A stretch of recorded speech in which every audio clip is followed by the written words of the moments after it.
Friday, February 21st, 1975, and now Lowell Thomas. 7 o'clock. From Rosario, Argentina, from Cape Town, South Africa, and from Rhode Island comes today's news. Good evening, everybody. This is Lowell Thomas for CBS News. And I have some good news. The U.S. Cost of Living Index increasing only 0.6% last month, the lowest rate of increase since April, due mainly, we are told, to lower prices on new cars, clothing, beef, and home mortgages. Officials adding that the picture would have been even better except for sharp price hikes in medical care, utilities, and new houses. Here's the latest. General Motors ordering cuts in the base prices of 9 of its smaller cars. Cuts from $104 to $313 in an effort to keep cars moving when the GM price rebate program ends next week. And now this message. Watergate again. The three who were once Richard Nixon's chief lieutenants today were given stiff sentences. John Mitchell, H.R. Haldeman, John Ehrlichman, each getting 2.5 to 8 years in prison. A fourth defendant, Robert Mardian, getting 10 months to 3 years. The defendants do remain free on their own recognizance, this pending outcome of appeals.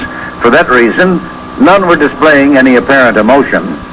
But on the way out, John Mitchell was saying, well, it could have been worse. They could have sentenced me to life with Martha Mitchell. From the White House, a report that the president will delay till next week his expected veto of the bill dealing with oil import fees. The president said to be hopeful he can build enough support in the meanwhile so Congress will not vote to override. A federal judge today rejected a legal attempt to block the oil tariff increase. Judge Pratt saying we must accept the president's determination of national security upon which the action was predicated.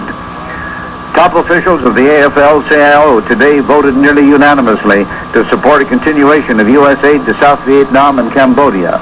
George Meany later saying, we've invested 16 years out there. The question is, are we now going to walk away from our allies? Meany adding that it was his sole wish that the people of South Vietnam have the right of self-determination. Would you like to own an island and live in a converted lighthouse? An abandoned lighthouse in the land around it on Rose Island, near Newport, Rhode Island, is up for sale. The speculators originally had intended to turn it into a gambling center, but the legislature put the jinx on that. So there it is. But water everywhere, but not a drop to drink. You'd have to bring it in, but that ought to be easy. And now, for CBS News, this is Lowell Thomas saying, so long until Monday. WCBS News Time, 7:06. Tuesday, February 25th, 1975, and now Lowell Thomas.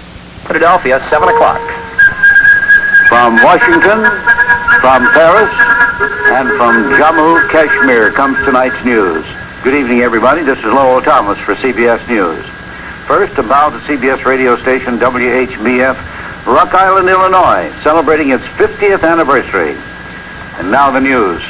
President Ford warned today that Cambodia will fall within weeks unless it receives additional U.S. military aid. In a letter to House Speaker Carl Albert, the president stressed that what we have here is a moral question that must be faced squarely. Are we to deliberately abandon a small country in the midst of its life and death struggle, said he. And Secretary of State Kissinger was sounding virtually the same theme at a later news conference, noting that it's now fashionable to sneer at the domino theory, adding that a cutoff in U.S. aid to Southeast Asia in the mood of the moment may lead to profound regrets.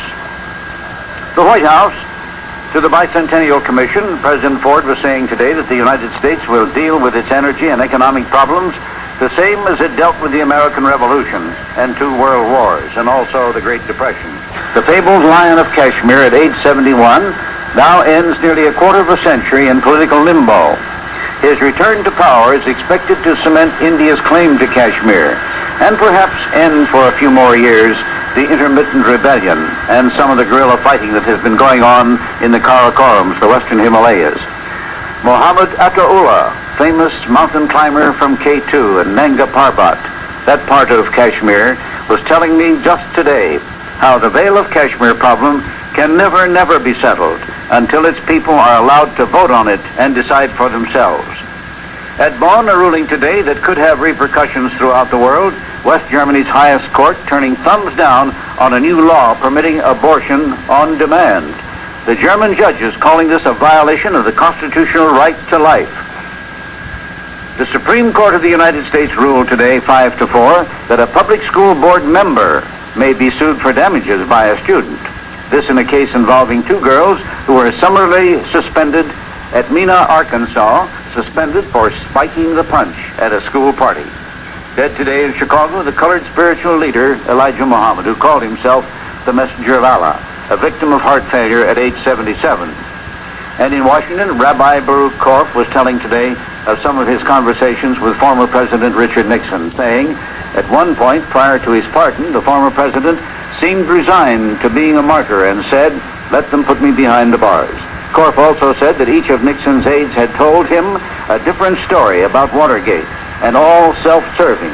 The former president quoted as saying, "I still don't know the full story."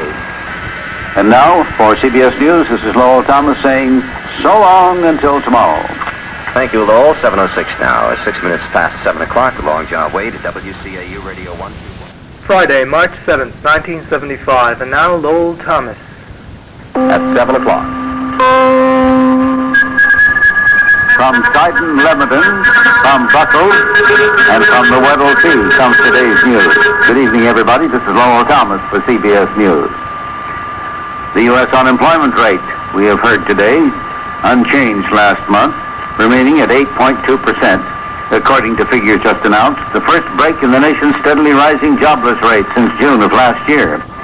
Government expert Julius Shiskin saying that the U.S. remains in the grip of one of the worst recessions, but he stresses there is still no comparison between the present and the Great Depression. And he says maybe we've reached a turning point.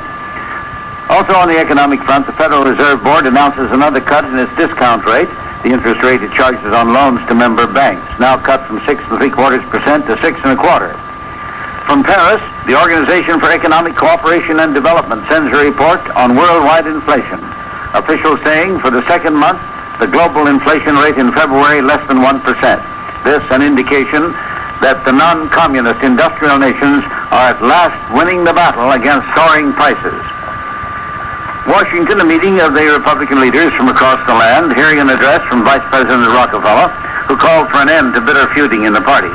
Let's keep two parties in this country with broad spectrums of opinion, said he, then adding that the only alternative is one party of the right, one party of the left, which could lead to chaos, said Rockefeller.